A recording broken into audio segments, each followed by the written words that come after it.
પાલનપુર અમિત ચાવડાનું પાલનપુરમાં સોમનાથ મંદિર મુદ્દે નિવેદન તો વડાપ્રધાને સોમનાથમાં ડમરું વગાડ્યું।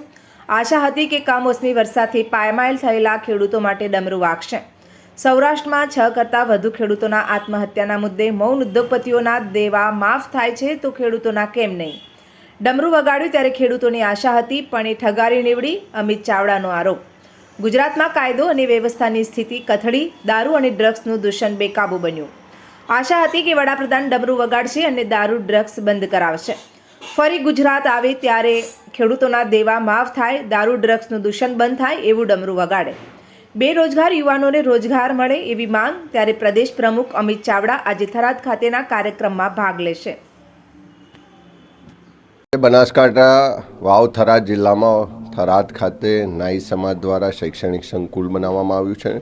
જે ગરીબ મધ્યમ વર્ગના જે બાળકો છે એના શિક્ષણની ચિંતા કરીને આખો સમાજ એકત્રિત થઈ અને દરેક લોકોનો સહયોગ લઈને આ સંકુલ બન્યું છે। ત્યારે સંકુલના ઉદ્ઘાટન પ્રસંગે બધાને ખૂબ શુભેચ્છા પાઠવીએ છીએ। અને આ બનાસકાંઠા વાવ થરાદ જિલ્લો જે સરહદી જિલ્લો છે અને જ્યાં સરકારની જવાબદારી છે કે શિક્ષણ માટેની વ્યવસ્થા દરેક ગામમાં, દરેક તાલુકામાં થવી જોઈએ, દરેક તાલુકામાં કોલેજની વ્યવસ્થાઓ થવી જોઈએ, કે અંતર ખૂબ લાંબુ છે એના કારણે વિદ્યાર્થીઓને ભણવામાં તકલીફ પડે છે।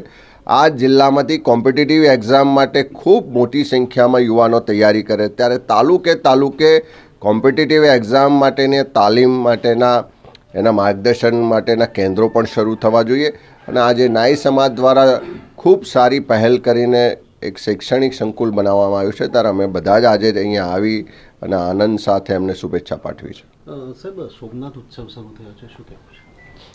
વડાપ્રધાન શ્રી આવ્યા, સોમનાથ આવીને ડમરું વગાડ્યું, પણ અમને આશા હતી કે વડાપ્રધાન શ્રી ગુજરાતમાં આવે છે, કમોસમી વરસાદને કારણે ગુજરાતમાં ખેડૂતો આર્થિક રીતે પાયમાલ થયા છે। એ જ સૌરાષ્ટ્ર ઝોનમાં 6 કરતાં વધારે ખેડૂતોએ આત્મહત્યા કરી છે। આખા દેશના ઉદ્યોગપતિઓના દેવા વડાપ્રધાન જો માફ કરી શકતા હોય તો ગુજરાતના ખેડૂતોના દેવા માફ કરશે એવી ડમરું સાથે ખેડૂતો આશા રાખીને બેઠા હતા, પણ ખેડૂતોની આશા ઠગારી નીવડી। એ જ રીતે ગુજરાતમાં કાયદો વ્યવસ્થાની પરિસ્થિતિ કથળી છે। જે રીતે દારૂ અને ડ્રગ્સ સામે એક જન આંદોલન ઊભા થવા જઈ રહ્યું છે, ત્યારે આશા હતી કે વડાપ્રધાનશ્રી એવું ડમરું વગાડશે કે ગુજરાતમાં આજુબાજુના રાજ્યોમાંથી જે મોટા પ્રમાણમાં દારૂ આવે છે એ દારૂ આવતો બંધ થશે, જે ડ્રગ્સને કારણે યુવાધન બરબાદ થઈ રહ્યું છે એ અટકશે।